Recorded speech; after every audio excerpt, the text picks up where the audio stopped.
Sleeping through the day, wake up with champagne. Roll me an A, I told my mother I would quit. What can I say? I'm still breathing, falling in love every evening. So we just gonna stay teenage dreamers, born this way. I told my mother I grow up. What can I say? I'm still breathing, falling in love every evening. God bless me, even though I'm through sneezing. Tonight we taking more shots than flu season. Blowing smoke in the air like exhaust pipes. If you try to copy my style, you getting frostbite. Get it? Cause motherfucker, I am cold. Lines might be... For $68 US, I scored this R9 Fury X here. Used, abused, missing its plate, missing screws. A lot of damage had been done to this thing. It was also very sticky. It also had this residue. It was not fit to be reused. Luckily, someone like myself came along and wanted to fix this GPU up and get it back into service. Luckily, the internal components of the water cooling system are intact and the pump is fine. People will remember the 980 Ti as smoking the R9 Fury X in quite a few benchmarks. Doesn't take away from the fact that this GPU is still impressive.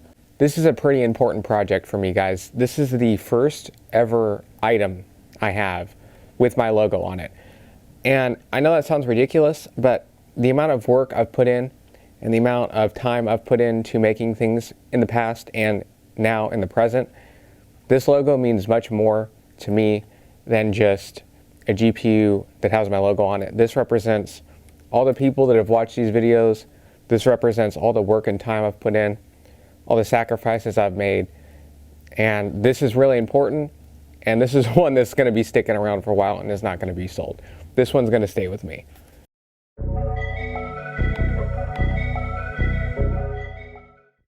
So the R9 Fury X, it has a stock clock of 1050 megahertz on the core. It also has a stock clock on the RAM of 500 megahertz. We were able to get a pretty decent overclock out of this unit. We were able to get 1130 megahertz out of the core and 550 megahertz out of the RAM.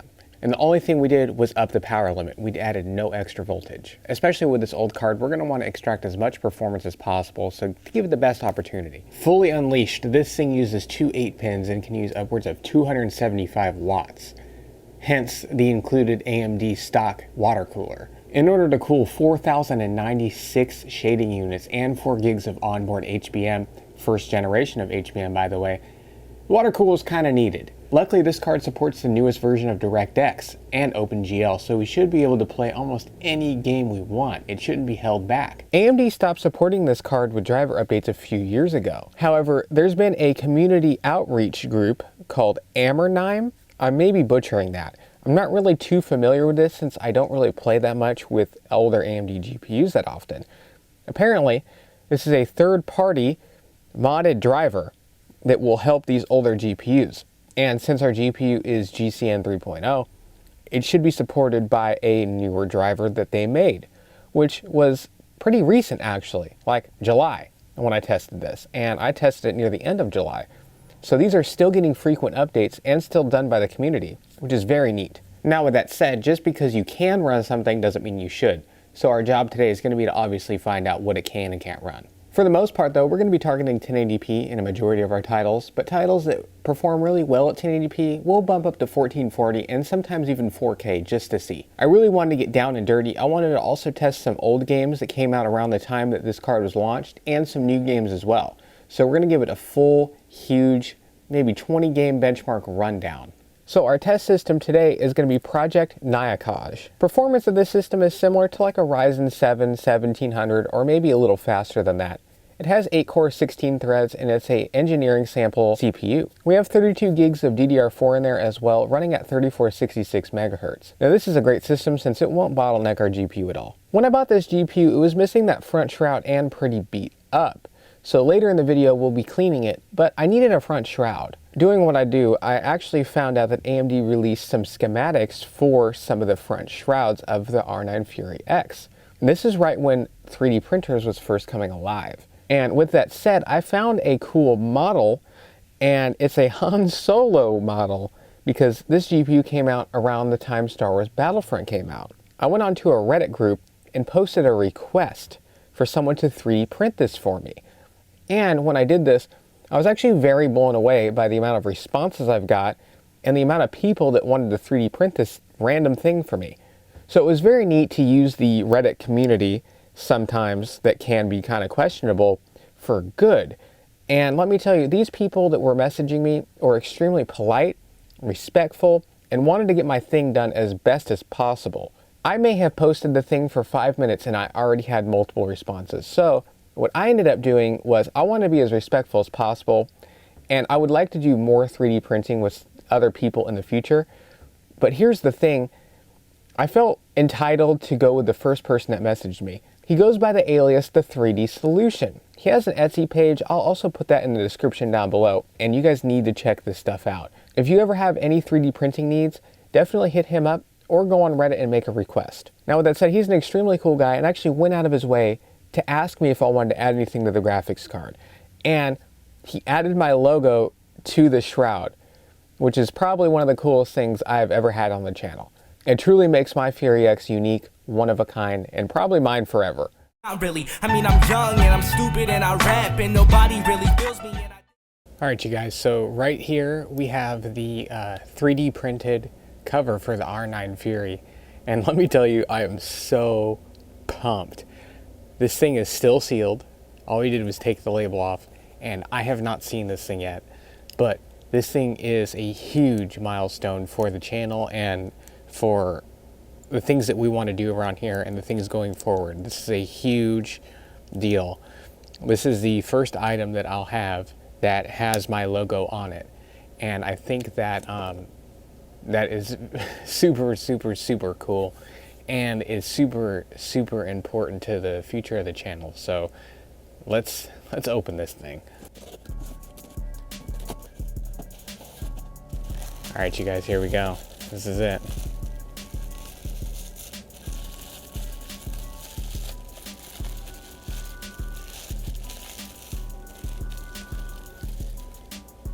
Oh my goodness.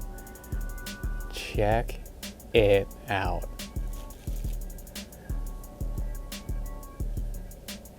Check this thing out.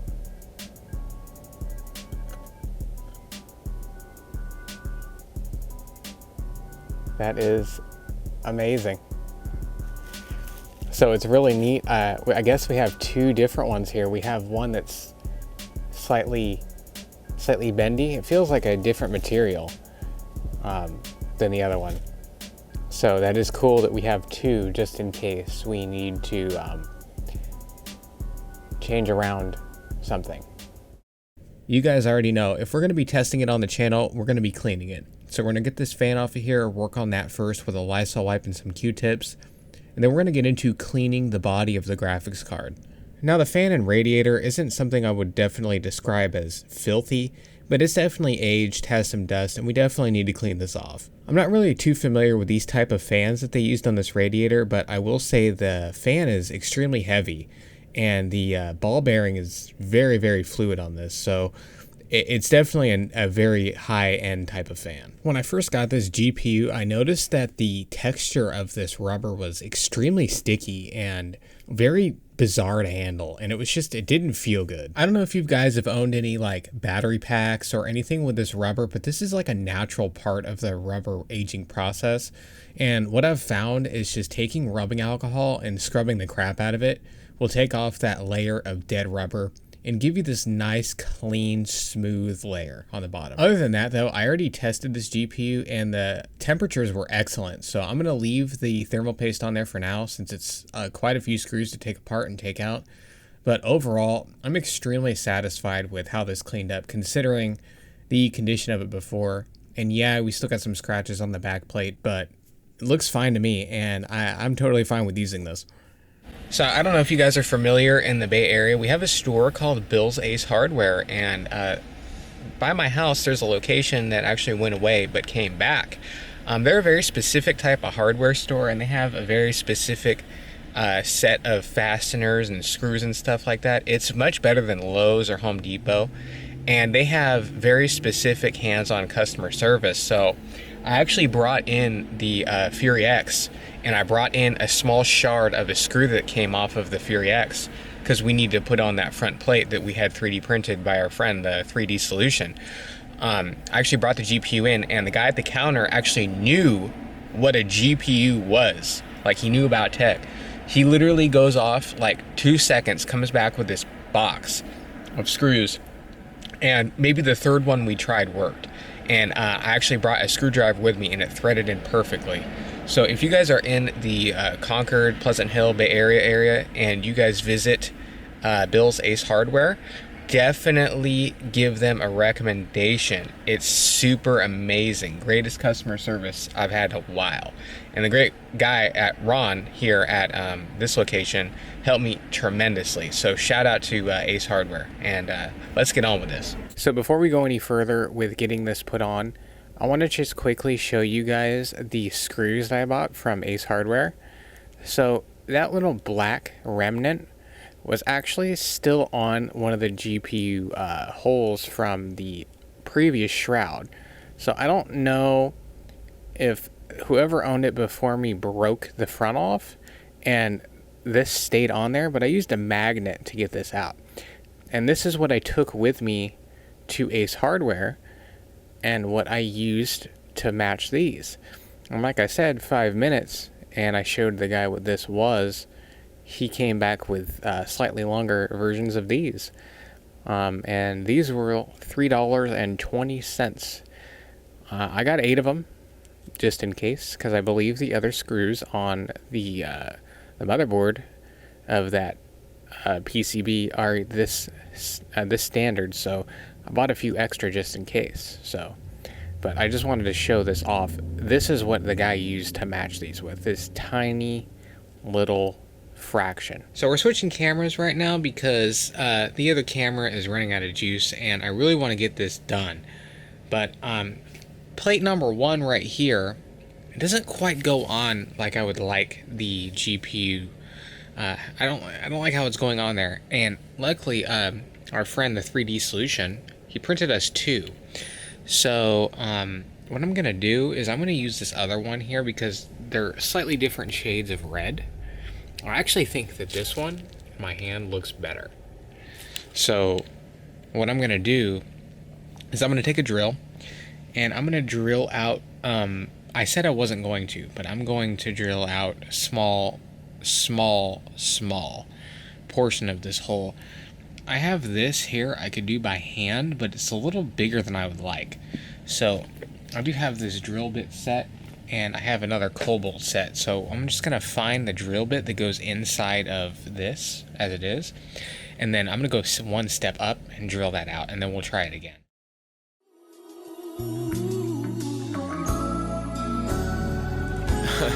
Keystone shit. Yeah. Hey homie, you just gotta believe that you could be whatever you wanna be. You can see me. Don't no wonder how I got here. Hey yo, the diamonds and rings don't mean a lot of things. Hitting the blocking ranges, getting knocked for fame. Niggas that probably change. Holding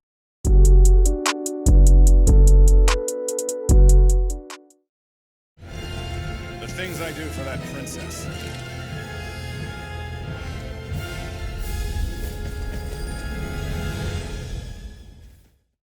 For our first game of the day, we're going to start off in its home court, Star Wars Battlefront 1. We ended up scoring a super solid average of 89 FPS with a 1% low of 70 and a 0.1% low of 67. Unfortunately, this game is pretty dead, even though it looks amazing. I looked for a game for about 20 minutes and didn't find any games, so I just had to do my benchmarks in a little offline single player. Clearly, we knew this game was going to run on here, and we knew it was going to run very well. This game was advertised with the R9 Fury X a lot, so it can do 4K, it can do 1080p at 140. We get that. So let's move on to the next game. I wanted to test a few modern games, and I think this is a good test of the performance of a mid-tier modern endgame, and that's Raft. At 1440p on the high settings, we scored an average of 53 FPS, with a 1% low of 39 and a 0.1% low of 37. In this game, you could definitely lower the settings to medium in some instances and get some higher FPS, but if you do hit an island or two, the FPS will drop a bit because this game is on Unity. It still is a little taxing though, so I kept it at the high settings because I think it looks pretty good. Now for our old classic GTA 5. I started this game up at 1440p with the highest settings and advanced graphics turned off. We were running no MSAA and we scored an average of 106 FPS with a 1% low of 85 and a 0.1% low of 82. I'm sure absolutely nobody is shocked that this can run GTA 5, especially at 1440. You could probably crank this up to 4K and see similar results around 60 FPS. Maybe that could be something we take a look at in the future, maybe some games against the R9 Fury in 4K. But this shouldn't really shock anybody. This game runs great on a majority of old hardware, especially this kind of hardware, so another win. Next up, we have Metal Gear Solid 5 at 4K with the high settings. We hit the in-game cap of 60 FPS average with a 1% low of 53 and a 0.1% low of 52. This is a game I haven't played in a couple of years and I never finished. I definitely need to get back into it. But every time I cranked up the resolution in this game, it still stayed at 60 FPS. So I put it up to 4K and it still stuck to 60 FPS, which kind of shocked me a bit. This kind of falls in line with one of those games that came out around the time that this card was still top dog. And clearly by this performance, it can still run the game perfectly fine at every resolution. Since our last throwback game went so well, I decided to test Doom 2016 version. We ended up running this at 1440p Ultra with the highest settings possible. We scored a very impressive average of 94 FPS with a 1% low of 71 and a 0.1% low of 43. I don't know if anybody remembers when this game came out and the R9 Fury was out as well. People seem to give the R9 Fury a lot of crap in this game for the 4 gigs of VRAM, and it used to hit the limit. But I played this game for about an hour and I never went above 3,800 megabytes. So I don't know if maybe over the years there's been some driver optimization, but I didn't see an issue in this game. Recently, I've been playing a ton of GTA 4, so I wanted to throw this in there as well. So on GTA 4 at 4K, we scored an average of 60 FPS with a 1% low of 36 and a 0.1% low of 29. I maxed the settings out and kept the view distance to a respectable amount. I was still impressed with this though, and I was impressed that I didn't have any performance issues at all. I didn't have any frame drops or frame stutters or any of that baloney that GTA 4 is known for. And this was even debatably better than on my 3060 Ti system. It's definitely nostalgic to see the R9 Fury running game period correct titles, especially at such ease. Now with Overwatch, we all know that this game is going to run. The question is how well. So I tested it at 1440p first with the high settings. We got a really nice average of 114 FPS with a 1% low of 93 and a 0.1% low of 89. And to follow that up, I also took it down to 1080p to see what it could be like on competitive settings. We scored a very nice average of 158 FPS with a 1% low of 128 and a 0.1% low of 115. It's pretty crazy that this game runs as well as it does and looks as good as it does. And I didn't even run FSR on this card, so even with the inclusion of FSR, this game runs very well on a very wide range of hardware, so an impressive result. Now for our last old school throwbacky game that should run pretty well and has been missing from the benchmarks for quite a while, we have Prey at 1080p Ultra. Clearly, with an average of 145, a 1% low of 99, and a 0.1% low of 74, this game is going to run at 1440p and 4K and really provide you with an excellent gaming experience. I really didn't feel the need to benchmark the game at either of these resolutions since by these frame rates, it's very clear that the game will run at any resolution you want. Now, we're going to be stepping up to the big boys. We're going to be moving into the modern-ish games, and first off, we're going to be starting with Call of Duty Modern Warfare 2. With a blend of normal and medium settings, we scored a very nice average at 1080p with an average of 88 FPS with a 1% low of 54 and a 0.1% low of 25. This is definitely one of those games where you're starting to see the writing on the wall for this graphics card. And that is where the VRAM limit is starting to become a serious issue, and the actual speed of the GPU itself is starting to become an issue. Now, normally, when we have these type of issues with the speed of the GPU and the RAM amount, normally the GPU just becomes slow enough so that the RAM amount doesn't matter. But here we're seeing a mixture of both of those happening. Also, I kind of want to add, I think the optimization for this game is kind of crap, so not gonna lie. To give our GPU a nice little workout, we're going to be trying Control at 1080p. We scored an average of 85 FPS with a 1% low of 51 and a 0.1% low of 39. This is one of those titles where the numbers don't really tell the whole story. If you take a look in our left corner, you can see this graph and the micro stutter happening. It wasn't so severe that it made the game unplayable. and I wouldn't really call it extremely noticeable either, but it was there and you could feel it. Overall, this is probably the worst experience on the card yet. So for another walking simulator, we have Stranding at 1080p. We scored a nice average of 80 FPS with a 1% low of 42 and a 0.1% low of 21. I may have been a little harsh calling it a walking simulator, but I have never played it before, and I got this free, so I figured it would be a good little workout for the GPU, and I did play it for like an hour. It is interesting, but maybe we'll revisit it in another time. I'm kind of a sick person just thinking about having games as benchmarks. It's kind of stupid. For another game I really enjoy, No Man's Sky at 1080p, a mixture of medium and high settings. We scored a pretty nice average of 51 with a 1% low of 34 and a disappointing 1% low of 8. This is a game I'd really like to play more often, and I'm very disappointed because, life stuff and I don't get to play that much games. But all things considered, it performed pretty well, and every once in a while there was a frame drop or two, and that's definitely from the VRAM being maxed out here. So kind of disappointing to see that VRAM holding us back, but the game still performed pretty well. Now for the game I probably play the most with my friends, we have Fortnite on performance mode at 1440p. We scored a very nice average of 154 FPS with a 1% low of 52 and a 0.1% low of 27. There was definitely some dips and drops, but this is just normal Fortnite behavior that we've all become accustomed to. I did have the draw distance down a bench, I had it on high, and I had the textures on epic. But I was still able to play, and I didn't feel hampered by the small dips and drops that were here from time to time. I've played on much higher end hardware, and this game still has some stutters, so this is just normal Fortnite behavior. But still, a very nice performance by the R9 Fury.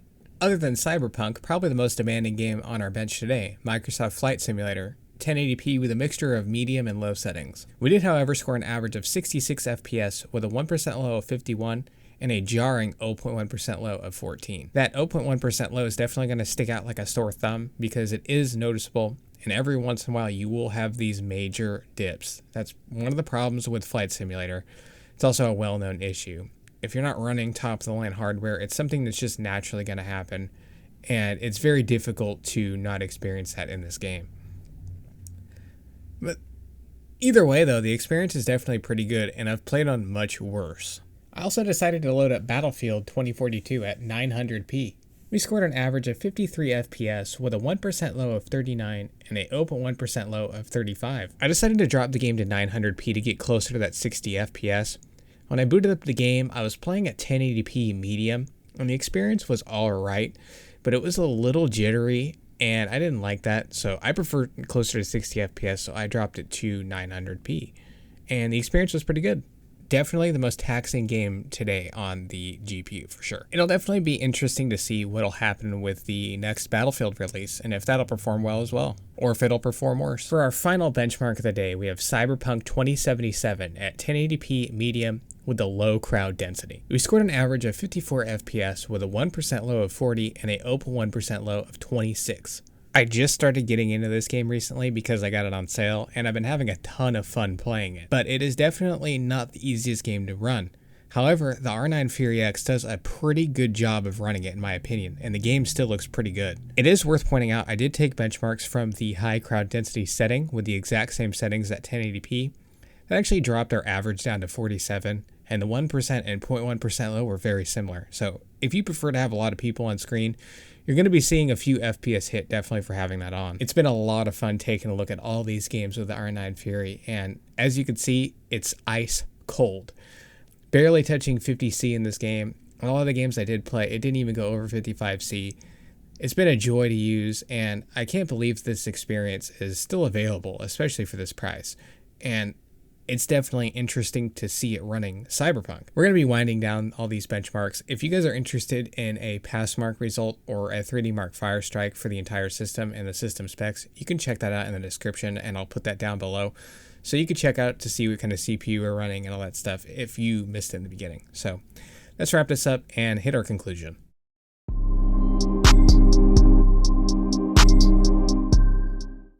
Now, should you buy the R9 Fury X in 2023?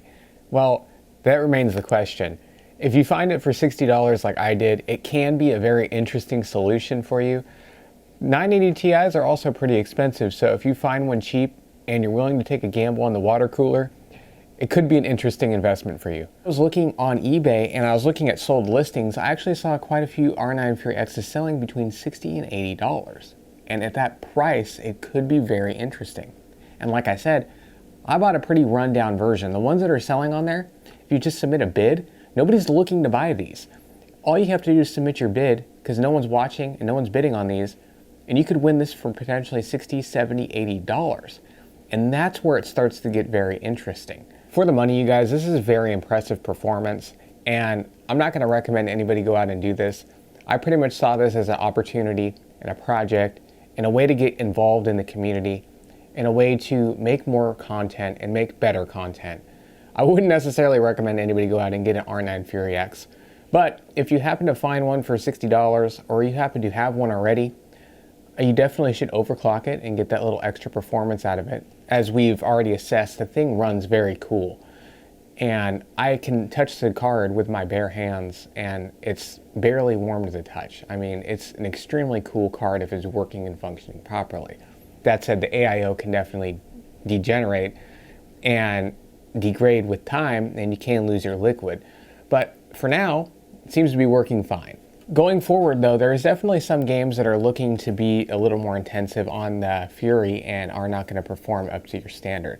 That 4 gigs is really going to hold it back in some titles, but for the most part, if you're targeting 1080p and 1440 in some lighter titles, you really shouldn't be expecting to go over 4 gigs unless you're playing something like Cyberpunk or The Last of Us Remastered or any of those titles. Those are titles you're not really going to be able to get 1440 even with a graphics card like this anyway. It's just not fast enough. I was so happy to actually get this project done. This has been quite a few weeks, actually months in the making, and I've been working on some other projects as well, but this one in particular is very important to me because of the logo on the graphics card and all the other reasons, including the Call of Duty clip, the old songs, stuff like this. This is the reason why my channel is unique. And I have a formula and I'm going to stick to that formula until I stop making content. And at this rate, I don't see myself stopping making content anytime soon, because if I look back in the past and I look back at my old videos, all the positive comments, all the views, that stuff was working and I just need to get back into it again. Another thing that was actually quite impressive to me was the Anarmine Zone drivers. I'm actually really impressed with how they install and how they perform. I was expecting a lot worse since these are some third-party modded drivers, but looking into it and actually viewing their site and checking out all the stuff that they're doing, I could see the R9 Fury X still continuing to live on, especially since it's such a powerful option these days. It's probably the most powerful, fastest, non-supported GPU from either company at this point. So it still could continue to have some life even after they've discontinued it. Now this Fury X is obviously not going anywhere since I've put all this work into it, so maybe we'll have another video or two on it. I was thinking about putting it in my main computer for maybe like 30 days or something and documenting the process, because it's actually pretty fast at doing some compute work, so maybe it wouldn't be that bad. And I don't really do that much gaming anyways. I play some GTA 4, Cyberpunk a little bit, and Fortnite barely. So maybe that could be interesting. Maybe that could be something we take a look at. But let me know if you guys have any suggestions on what you want me to do with the thing. But this one was a super important one for me to make, and I couldn't be happier with how it turned out. And I just want to thank all you guys, especially the people that have stuck around for the multiple years that it's taken me to come back to get to this point, to continue to make content for you guys. And it doesn't matter what kind of camera we have, it doesn't matter what kind of microphone we have, it doesn't matter where we are in the world, I'm going to continue to make content regardless of my situation. This is something that I have a hobby for, and I feel like I'm in like a redemption era. I feel like I'm in a new era, kind of like Taylor Swift. Like she has her stupid Taylor Swift Eras tour. I'm on my Eras tour, except guess what? This tour is not ending. So thank you guys for watching, and I'll catch you guys in the next video very soon. Bye-bye.